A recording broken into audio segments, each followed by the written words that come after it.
ओम शांति। सुनते हैं आज 30/7/2025 की प्रातः मुरली। ईश्वरीय अनमोल महावाक्य। मीठे बच्चे, माया दुश्मन तुम्हारे सामने है, इसलिए अपनी बहुत बहुत संभाल करनी है। अगर चलते चलते माया में फंस गए तो अपनी तकदीर को लकीर लगा देंगे। प्रश्न, तुम राजयोगी बच्चों का मुख्य कर्तव्य क्या है? उत्तर, पढ़ना और पढ़ाना, यही तुम्हारा मुख्य कर्तव्य है। तुम हो ईश्वरीय मत पर, तुम्हें कोई जंगल में नहीं जाना है। घर गृहस्थ में रहते शांति में बैठ बाप को याद करना है। अल्फ और बे, इन्हीं 2 शब्दों में तुम्हारी सारी पढ़ाई आ जाती है। ओम शांति।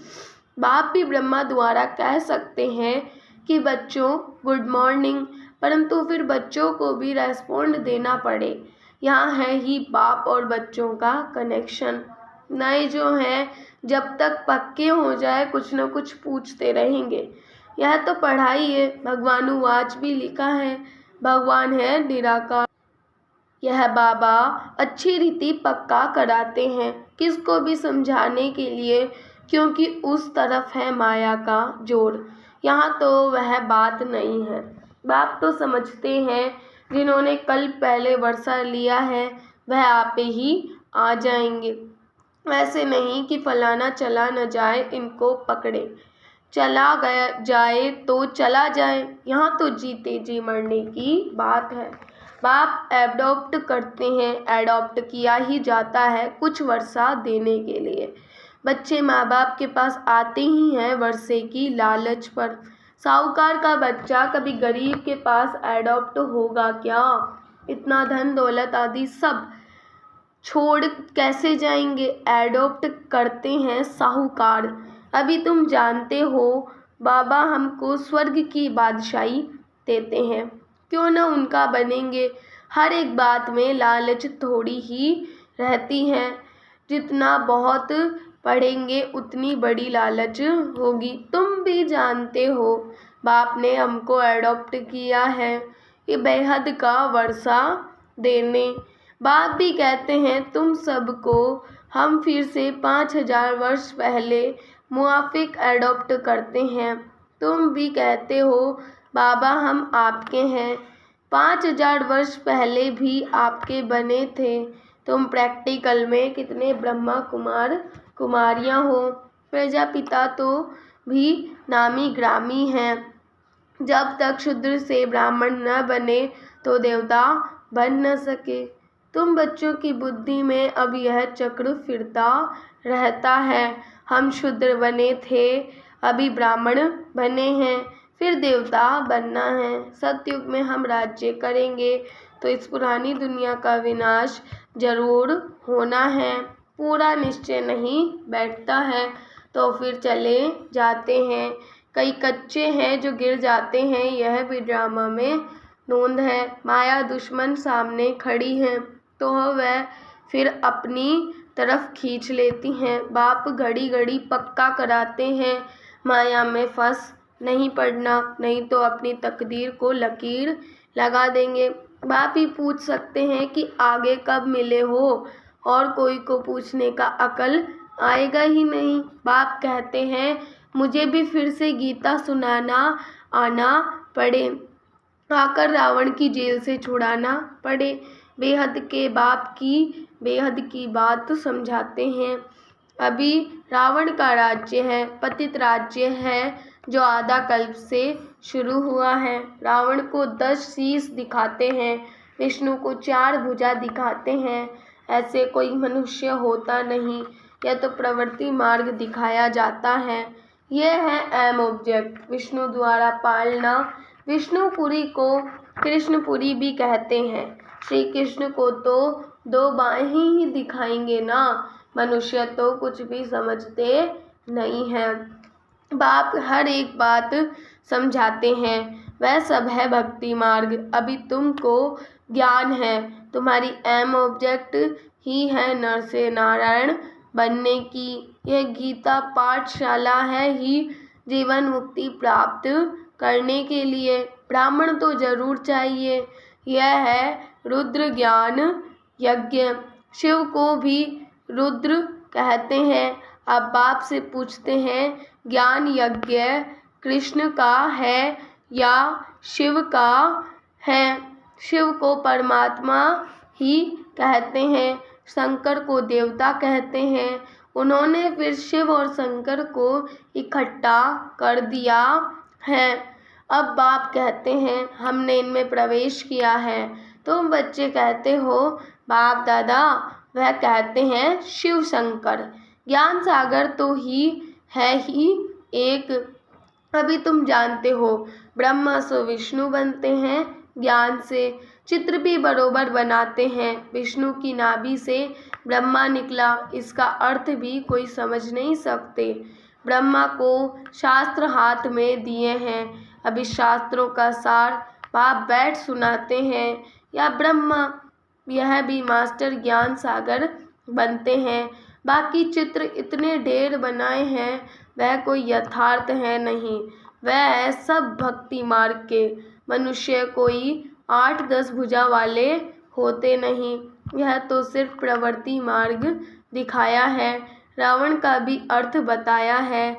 आधा कल्प है रावण राज्य रात, आधा कल्प है राम राज्य दिन। बाप हर एक बच्चे को बात समझाते हैं। तुम सब एक बाप के बच्चे हो। बाप ब्रह्मा द्वारा विष्णुपुरी की स्थापना करते हैं और तुमको राजयोग सिखाते हैं। जरूर संगम पर ही राजयोग सिखाएंगे। द्वापर में गीता सुनाई, यह तो रोंग हो जाता है। बाप सच बतलाते हैं। बहुतों को ब्रह्मा का, श्री कृष्ण का साक्षात्कार होता है। ब्रह्मा का सफ़ेद पोश ही देखते हैं। शिव बाबा तो है बिंदी। बिंदी का साक्षात्कार हो तो कुछ समझ न सके। तुम कहते हो हम आत्मा हैं। अब आत्मा को किसने देखा है? कोई ने नहीं। वह तो बिंदी है, समझ सकते हैं ना। जो जिस भावना से जिसकी पूजा करते हैं, उनको वही साक्षात्कार होगा। दूसरा अगर रूप देखे तो मूंझ पड़े। हनुमान की पूजा करेगा तो उनको वही दिखाई पड़ेगा। गणेश की पुजारी को वही दिखाई पड़ेगा। बाप कहते हैं, हमने तुमको इतना धनवान बनाया। हीरे जवाहरों के महल थे, तुमको अनगिनत धन था। तुमने अभी वह सब कहाँ गंवाया? अभी तुम कंगाल बन गए हो, भीख मांग रहे हो। बाप तो कह सकते हैं ना, अभी तुम बच्चे हो, समझते हो। बाप आए हैं, हम फिर से विश्व के मालिक बनते हैं। यह ड्रामा अनादि बना हुआ है। हर एक ड्रामा में अपना पार्ट बजा रहे हैं। कोई एक शरीर छोड़ जाकर दूसरा लेते हैं। इसमें रोने की क्या बात है? सतयुग में कभी रोते नहीं।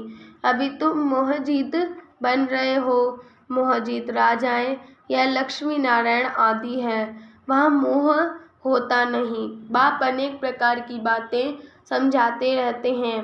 बाप है निराकार। मनुष्य तो उसे नाम रूप से न्यारा कह देते हैं, लेकिन नाम रूप से न्यारी कोई चीज़ थोड़ी ही होती है। हे भगवान, ओ गॉड फादर कहते हैं ना, तो नाम रूप है ना। लिंग को शिव परमात्मा, शिव बाबा भी कहते हैं। बाबा तो है ना बरोबर। बाबा के जरूर बच्चे भी होंगे। निराकार को निराकार आत्मा ही बाबा कहती हैं। मंदिर में जाएंगे तो उनको कहेंगे शिव बाबा, फिर घर में आकर बाप को भी कहते हैं बाबा। अर्थ तो समझते नहीं, हम उनको शिव बाबा क्यों कहते हैं? बाप बड़े ते बड़े पढ़ाई 2 अक्षर में पढ़ाते हैं, अल्फ और बे। अल्फ को याद करो तो बे बादशाही तुम्हारी है। यह बड़ा भारी इम्तिहान है। मनुष्य बड़ा इम्तिहान पास करते हैं तो पहले वाली पढ़ाई कोई याद थोड़ी ही रहती है। पढ़ते पढ़ते आखिरी में तंत माना सार बुद्धि में आ जाता है। यह भी ऐसे है, तुम पढ़ते आए हो।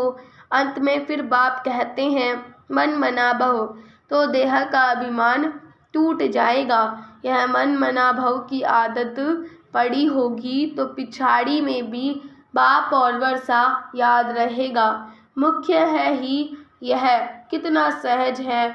उस पढ़ाई में भी अभी तो पता नहीं क्या क्या पढ़ते हैं। जैसे राजा वैसे वह अपनी रस्म चलाते हैं। आगे मण शेर पाव का हिसाब चलता था, अभी तो किलो आदि क्या क्या निकल पड़ा है। कितने अलग अलग प्रांत हो गए हैं। दिल्ली में जो चीज़ 1 रुपया शेर बॉम्बे में मिलेगी 2 रुपया शेर, क्योंकि प्रांत अलग अलग हैं। हर एक समझते हैं हम अपने प्रांत को भूख थोड़े ही मारेंगे। कितने झगड़े आदि होते हैं, कितना रोड़ा है। भारत कितना सॉल्वेंट था, फिर 84 का चक्र लगाते इंसॉल्वेंट बन पड़े हैं। कहा जाता है हीरे जैसा जन्म अमोलक कोड़ी बदले खोया रे। बाप कहते हैं तुम कोड़ियों के पिछाड़ी क्यों मरते हो। अब तो बाप से वर्षा लो, पावन बनो। बुलाते भी हो, हे पतित पावन आओ, पावन बनाओ। तो इससे सिद्ध है पावन थे, अब नहीं है, अब है ही कलयुग। बाप कहते हैं मैं पावन दुनिया बनाऊंगा तो पतित दुनिया का जरूर विनाश होगा। इसलिए ही यह महाभारत लड़ाई है जो इस रुद्र ज्ञान यज्ञ से प्रज्वलित हुई है। ड्रामा में तो यह विनाश होने की भी नोंद है। पहले पहले तो बाबा को साक्षात्कार हुआ, देखा इतनी बड़ी राजाई मिलती है तो बहुत खुशी होने लगी। फिर विनाश का साक्षात्कार भी कराया। मन मना भव मध्याजी भव, यह गीता के अक्षर हैं। कोई कोई अक्षर गीता के ठीक हैं। बाप भी कहते हैं तुमको यह ज्ञान सुनाता हूँ। यह फिर प्राय लोप हो जाता है। कोई को भी पता नहीं है कि लक्ष्मी नारायण का राज्य था तो और कोई धर्म नहीं था। उस समय जनसंख्या कितनी थोड़ी होगी, अब कितनी है। तो यह चेंज होनी चाहिए, जरूर विनाश भी चाहिए। महाभारत लड़ाई भी है, जरूर भगवान भी होगा। शिव जयंती मनाते हैं तो शिव बाबा ने क्या आकर किया वह भी नहीं जानते हैं। अब बाप समझाते हैं गीता से श्री कृष्ण की आत्मा को राजाई मिली। माता पिता कहेंगे गीता को, जिससे तुम फिर देवता बनते हो। गीता के ज्ञान से राजयोग सीख श्री कृष्ण यह बना। उन्होंने फिर शिव बाबा के बदले श्री कृष्ण का नाम डाल दिया है।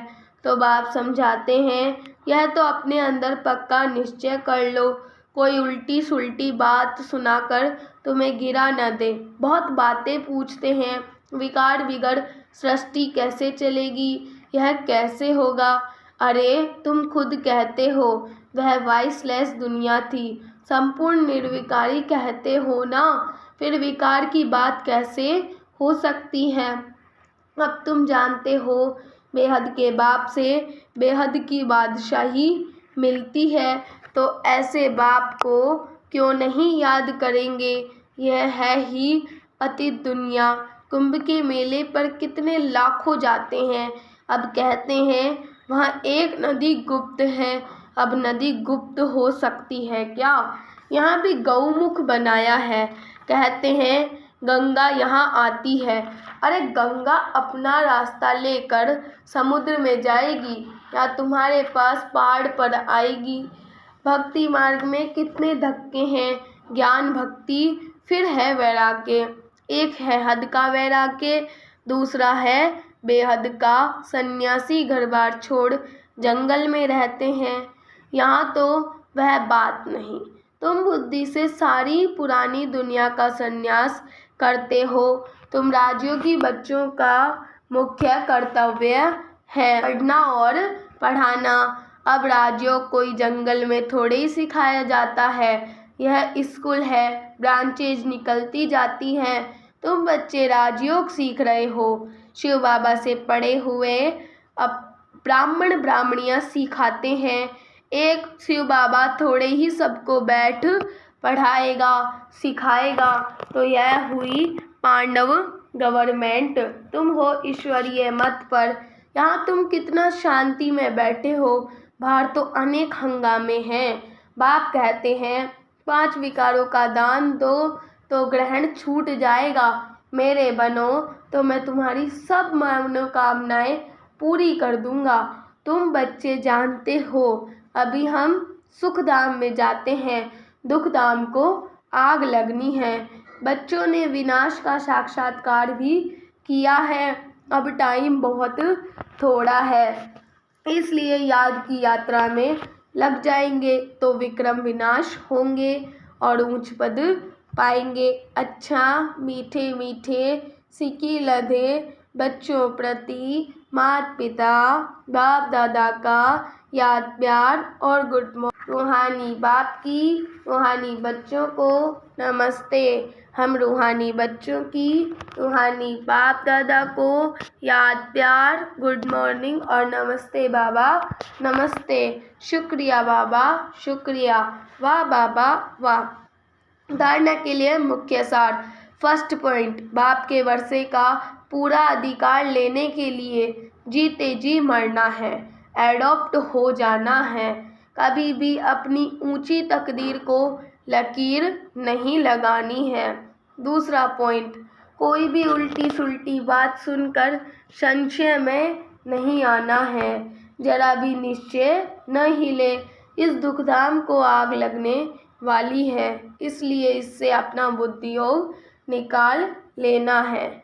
आज हमारे मीठे प्यारे बाप दादा का वरदान है, विशेषता रूपी संजीवनी बूटी द्वारा मूर्छित को सुरजित करने वाले विशेष आत्मा भव।